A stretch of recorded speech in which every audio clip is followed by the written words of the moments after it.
જેનું ધન જતું રહ્યું હોય, પૈસા કોઈને આપ્યા હોય અને પાછા ન આપતા હોય, એવા લોકોએ કયો ઉપાય કરવાથી પાછા લક્ષ્મીજી તમને પ્રાપ્ત થાય છે? અંત સુધી આ ઉપાયને સાંભળજો અને આ પ્રમાણે કરજો તો તમારું ગયેલું ધન તમને પ્રાપ્ત થશે. પ્રિય ભક્તજનો, આ યુગમાં, અત્યારના સમયમાં જે બનતી ઘટનાઓથી માણસ દુઃખી હોય છે. આ કથા દરમિયાન મારે એટલા માટે આ નાનકડું પોઈન્ટ લેવો પડે છે કે આજે હું કથામાં નીકળતા હજી ગાડીમાં બેસું છું અને એક માણસનો ફોન આવ્યો અને એને કીધું કે મહારાજ, મારે આટલી સંપત્તિ ગતી રહી છે અને મારા બિઝનેસમાં મારી સાથે જ હતા, એને મને દગો કરીને મારી સંપત્તિ લઈ લીધી છે, તો મારે કરવું શું? આવા તો અનેક લોકો હશે, આવા તો અનેક માણસો હશે, અનેક જગ્યાએ જઈ અને જોઈએ છે. એ માણસે મને એની વેદના કીધી ને, મહારાજ, મેં એ પાછા લેવા માટે તો લાખો રૂપિયા ખર્ચી નાખ્યા, કારણ કે કરોડ ઉપરની વાત છે.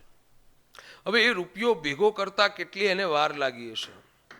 અને અત્યારના માણસો એ વસ્તુ સમજતા નથી કે નીતિ અને પરસેવાથી લક્ષ્મી છે અને એ પણ પ્રારબ્ધથી રહે છે. અનિતિથી મળેલું ધન ક્યારેય પણ રહેતું નથી. કારણ કે એને એટલા માટે આ કલિયુગનો વાસ છે કે જ્યારે ભાગવતજી અનુસંધાને જોવા જઈએ તો જ્યારે કલિયુગ, રાજા પરીક્ષિત પોતાના વડવાના એક શિકાર અર્થે નીકળ્યા, એટલે વડવાનો મુગટ ધારણ કર્યો, જરાસંઘનો મુગટ હતો, ધારણ કરી અને નીકળ્યા અને નગરમાં પ્રવેશ કરી અને જ્યાં જંગલના માર્ગમાં પ્રવેશ કરવા જાય અને એક કાળો પુરુષ, એક બળદ એક પગ ઉપર ઊભો છે, ગાય એ પૃથ્વી છે, બળદ એ ધર્મ છે અને કાળો પુરુષ છે એ કલિયુગ છે અને એ ગાયને મારી રહ્યા છે. એટલે તરત વિચાર કર્યો, ગાય આંખથી આંસુ પાડી અને મા ધરતીને પ્રાર્થના કરે છે, ભગવાનને પ્રાર્થના કરે છે કે આપ અવતરણ ધારણ કરો. અને પરીક્ષિતને જ્યાં બાણ ચલાવવા જાય પરીક્ષિત રાજા, ત્યારે કલિયુગ એમના શરણમાં આવી ગયા છે અને 4 એવા સ્થાન આપ્યા, મદિરાલય, ચારેય સ્થાન અશુદ્ધ આપ્યા. એટલે કલિયુગ કહે, મહારાજ કોઈ શુદ્ધ સ્નાન આપો. ત્યારે કીધું કે અનિતિથી મળેલું ધન અને અનિતિથી મળેલું સુવર્ણમાં તમને હું વાસ આપું છું. કોઈના 5 રૂપિયા, 50 રૂપિયા કે 50,000 કે 50 લાખ રૂપિયા તમે લીધા હશે, આજ નહીં તો કાલે નહીં તો વર્ષ પછી, 50 વર્ષ પછી પણ એ પૈસા વળતર સાથે એને પાછા આપવા જ પડશે. કારણ કે ભગવાને કીધું છે, ભગવાન પોતે પણ, આપણે ભગવાનને 10 રૂપિયાની ભેટ ધરાવીએ ને તો પરમાત્મા તમને એનું 10 ગણું કરીને આપી દે. એટલે ભગવાન કહે છે, ક્યારેય કોઈના ઋણાબંધુ ન રહેશો. ભગવાન કોઈના ઋણાબંધુ નથી રહેતા. પણ અત્યારનો માણસ પોતાનું સારું કરવા માટે બીજાનું ગમે તેટલું થાય ત્યાં સુધી ખરાબ કરવા માટે પહોંચી જાય કે ન પહોંચી જાય? 2 ભાઈઓ ત્યાં સુધી પહોંચી જાય. અરે આજથી લગભગ 5 થી 4 મહિના પહેલાની વાત છે કે અમદાવાદના એક ધનિક શેઠ છે, કોઈ બિઝનેસમેન છે, નામ તો અત્યારે મને યાદ નહીં આવે, પણ મારી ઉપર ફોન હતો, 4 મહિના પહેલાની વાત છે. તો એ ભાઈએ ધંધામાં પોતાના પાર્ટનરની સાથે, એ પાર્ટનરે એવો દગો કર્યો કે લાખો રૂપિયામાં એ ધોવાઈ ગયા, લાખો રૂપિયામાં દેવામાં આવી ગયા. હવે માણસ જ્યારે દેવામાં, ઋણમાં આવી જાય, કર્જમાં આવી જાય, કારણ કે પોતાની દૈનિક ક્રિયાની જે ક્રિયા છે તો ચાલુ જ રહેવાની. હવે વેપાર કરવો છે, બિઝનેસને ચલાવવો છે તો રોકાણ પણ એવું કરવું જ પડશે. આ બધા બિઝનેસમેનો જાણતા જ હશો કે તમારું રોકાણ કેટલું હોય અને એમાંથી તમારે બેનિફિટ એટલે પૈસા પાછા વળતર લેવું હોય તો કેટલું માર્કેટમાં ટકવા માટે કેટલું રોકાણ કરવું પડે. ચોધાર આંસુડે ભાઈ રોતો હતો, મહારાજ હવે ક્યાંય આશરો નથી, ઘર પણ બેંકને સીલ લગાવે છે, હવે મારે જવું તો ક્યાં જવું. એટલે મેં વિચાર કર્યો છે કે હવે મારા શરીરને હવે હું આપઘાત કરી, સુસાઇડ કરી. કારણ કે હવે લોકોના ફોન આવે, માર્કેટમાં હું કોઈને જવાબ આપી શકું એમ રહ્યો નથી. આ બધા પ્રશ્નો તમારા પણ હશે.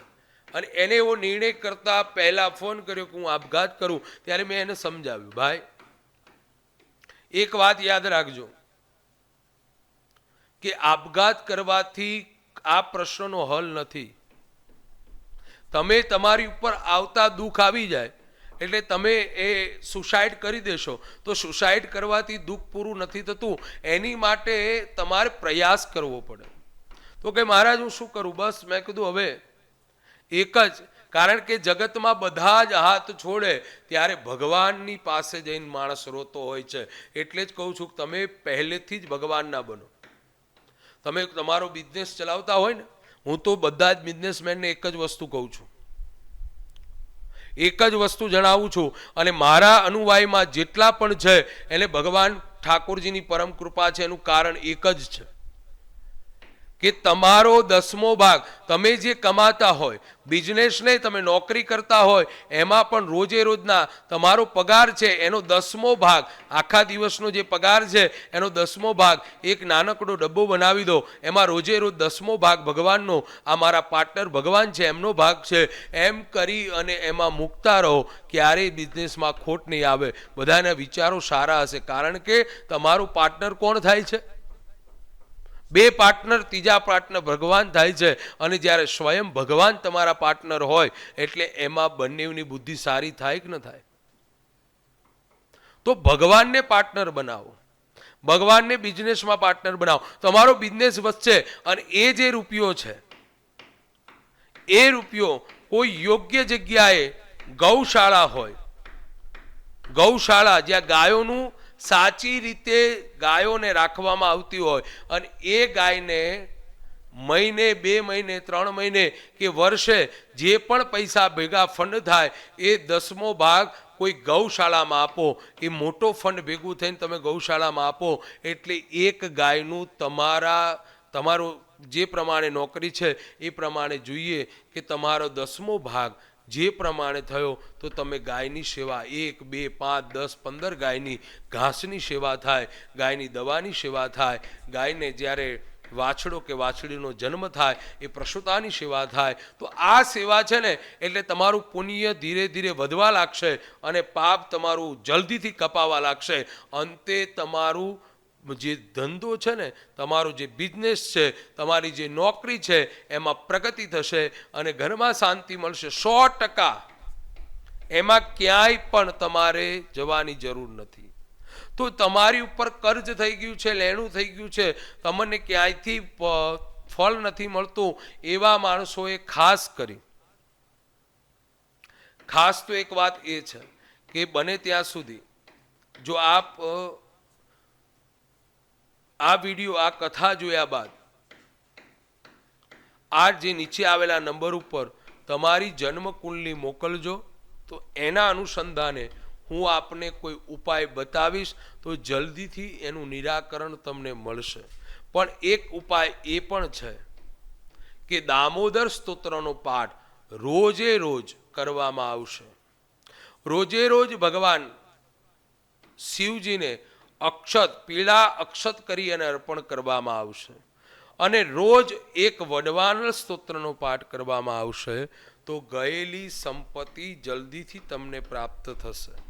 બીજા નંબરમાં કે આપણને જો લક્ષ્મીજીને રોજ એ 11 કે 21 કમર કાંકડી નો હોમ કરવામાં આવે કેળાનો હોમ કરવામાં આવે, કંઈ ન મળે તો ઘીથી આહુતિ આપવામાં આવે, ક્રીમ મહાલક્ષ્મી ચ વિદ્મહે વિષ્ણુપત્ની ચ ધીમહિ તન્નો લક્ષ્મી પ્રચોદયા, અથવા આ ન આવડે તો રીમ મહાલક્ષ્મી સ્વાહા, આ મંત્રની 21 આહુતિ આપવામાં આવશે અને એ આહુતિથી માં લક્ષ્મીજી પ્રસન્ન થશે. તો આ પ્રમાણે ઉપાય કરજો વિશેષ માહિતી પ્રાપ્ત કરવા માટે.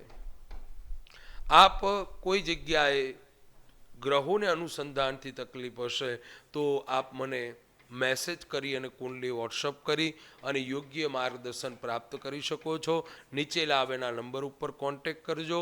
સાથે સાથે દેવી ભાગવત, શ્રીમદ ભાગવત, શ્રી હનુમંત પુરાણ, ગણેશ પુરાણ અને આવી જ કથાઓ માટે, પારાયણ માટે, મોટી કથાઓ માટે જો આપ ઈચ્છતા હોય તો નીચે આવેલા નંબર ઉપર કોન્ટેક્ટ કરી શકો છો.